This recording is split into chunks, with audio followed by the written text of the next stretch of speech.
les filles, bienvenue sur Blabla Lâche.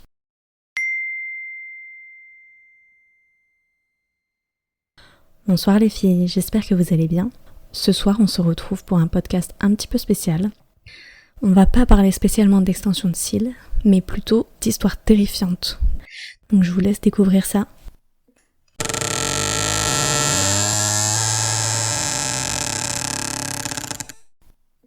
Mon histoire se passe tout début 2022. J'ai passé une formation d'extension de cils au mois de janvier. Tout s'est très bien passé et c'est même devenu une passion. J'ai eu beaucoup de modèles, donc je me suis pas mal entraînée pour essayer d'avoir un bon niveau. J'ai commencé à avoir de vraies clientes début mars. J'ai commencé par des prix assez bas, donc j'ai eu beaucoup de passages de clientes. Une m'a particulièrement marquée. Une cliente est venue une première fois. Je l'ai trouvée sympathique, mais assez observatrice. Tout s'est bien passé, mais j'ai remarqué son regard insistant sur les murs et plafonds autour de moi. La deuxième fois, nous avons bien discuté pendant la pause.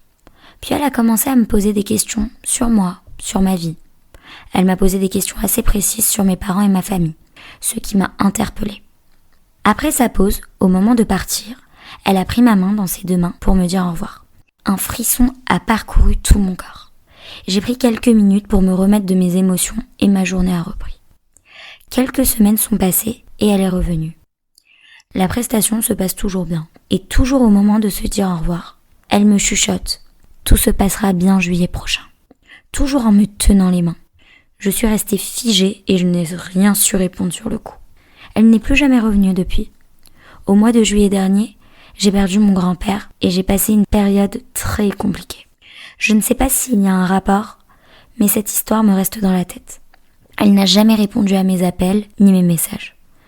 Je n'ai donc aucune explication à cette phrase.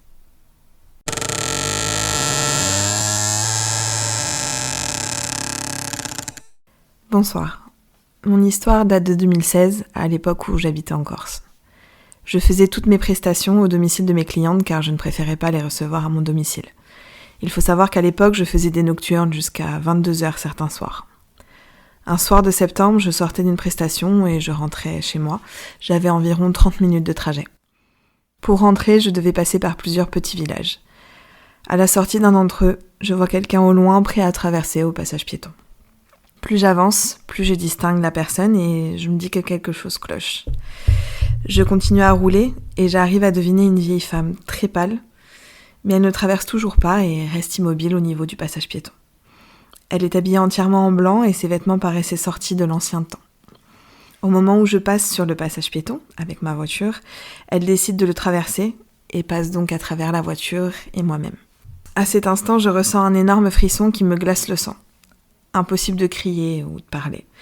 Je reste tétanisée au volant de ma voiture. Je n'arrive pas à croire ce que je viens de voir et surtout de ressentir. Je termine la route et arrive chez moi. Je reste silencieuse en arrivant. Mon copain me demande donc ce qu'il se passe. Je n'ai pas dit un mot sur ce qui venait de se passer. J'ai inventé un mensonge et je suis partie me coucher. Je n'ai pas trouvé le sommeil cette nuit-là. J'y ai repensé encore pendant des semaines et je n'ai jamais repris le même chemin. Depuis, j'ai déménagé sur le continent, mais je n'ai jamais eu d'explication.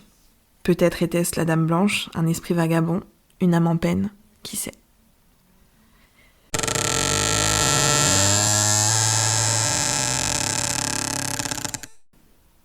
Salut, je suis technicienne de cils depuis 4 ans et c'est une passion pour moi. J'aimerais partager mon histoire pour mettre en garde les personnes de toujours faire attention. L'hiver dernier, ma famille et moi avons été victimes d'un événement traumatique. Mon mari, mes 2 fils et moi avons déménagé en province il y a peu pour que je puisse recevoir mes clientes plus facilement que dans un appartement parisien. Jusqu'à cet événement, mon plus jeune fils de 6 ans était plein de vie, qui aimait s'amuser. Mais les choses ont commencé à se dégrader.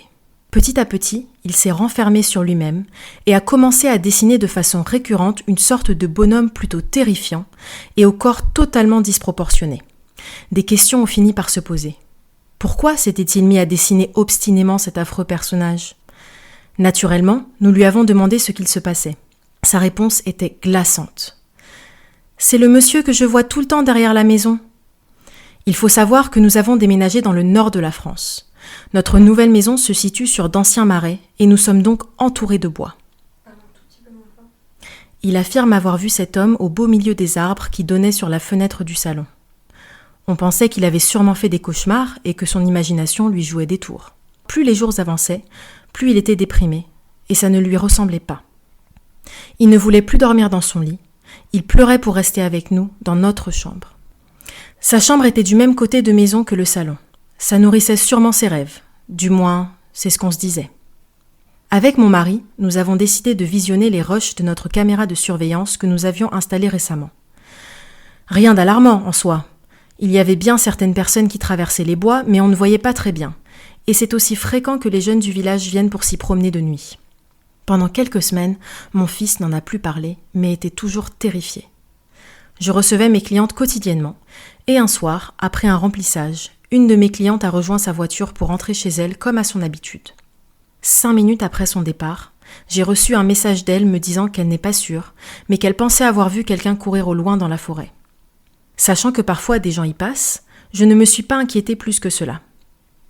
Un soir, j'avais oublié mon téléphone dans ma pièce de travail, et je suis descendue pour le récupérer et machinalement, mon regard s'est porté au travers de la fenêtre du salon.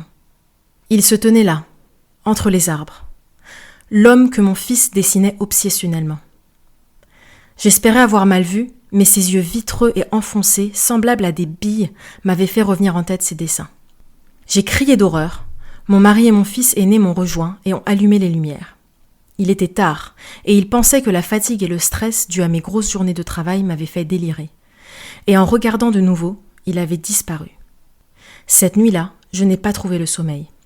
Les jours suivants, pendant les rendez-vous, je sentais que nous étions constamment épiés. J'en ai parlé à mes clientes, mais aucune n'a su m'aider dans ma détresse. Mon fils était toujours terrifié et faisait de grosses terreurs nocturnes. L'ambiance à la maison s'était assombrie. Je comprenais désormais ce qu'il ressentait, la peur de voir le jour tomber, de recroiser les 2 yeux brillants de cet homme dans la pénombre. Ma crainte virait à l'obsession et je me sentais perdre pied. Un soir, nous avions décidé de faire une soirée film popcorn. Mon mari est allé chercher les snacks dans la cuisine et quelques minutes plus tard, il hurle mon prénom. L'homme était là, au bord de la forêt. Il riait à gorge déployée en nous voyant effrayés. Il semblait que nous terrifier était pour lui une satisfaction. Nous avons renforcé la sécurité de la maison et des alentours, les jours suivants étaient donc plutôt paisibles. Malheureusement, quelques semaines plus tard, il est réapparu, et en pleine journée. C'était un mercredi après-midi, et nous étions à la maison, quand nous avons entendu un gros boum. L'homme frappait son visage contre notre baie vitrée. Dans la lumière du jour, on pouvait distinguer l'intégralité de son effroyable physique.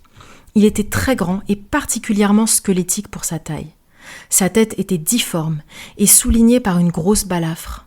Ses yeux étaient remplis de rage, son rictus laissait apparaître ses dents, qui étaient totalement pourries, noires. C'était un homme voûté, et sa tête penchait sur la droite. Il essayait de briser les vitres du salon pour pénétrer dans la maison. Ses mains étaient couvertes de sang. Mon mari a téléphoné à la police au plus vite, qui sont rapidement intervenus. Par chance, ils ont réussi à emmener l'homme avec eux. À la suite de cela, on a su que cet homme était en réalité un ancien employé de l'usine chimique de la ville voisine. Il aurait subi un accident de travail qui lui donnerait maintenant cet aspect glauque et dégoûtant. Avec quelques recherches, nous avons aussi découvert qu'il était l'auteur de plusieurs tueries dans les lieux environnants. Toujours le même schéma, la persécution jusqu'à rendre paranoïaques ses victimes avant de les tuer de ses mains en les étranglant. La dernière chose que ses victimes entendaient était son rire des plus sinistres. Nous sommes maintenant retournés en région parisienne, mais il nous est encore impossible de nous rendre dans les forêts ou ceux qui y ressemblent depuis cet événement.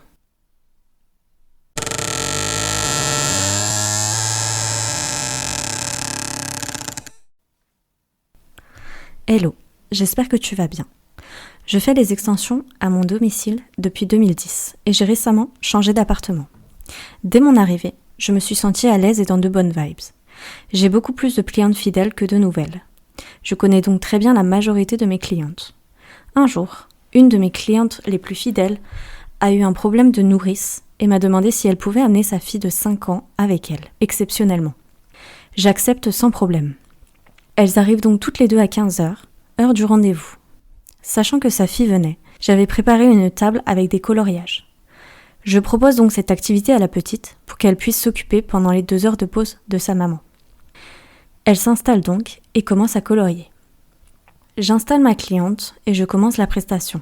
Quelques minutes plus tard, la petite commence à regarder en l'air et à rigoler toute seule. Sa mère, s'étant endormie et ayant les yeux fermés, je suis la seule à l'avoir vue, mais je n'y prête pas plus attention que ça.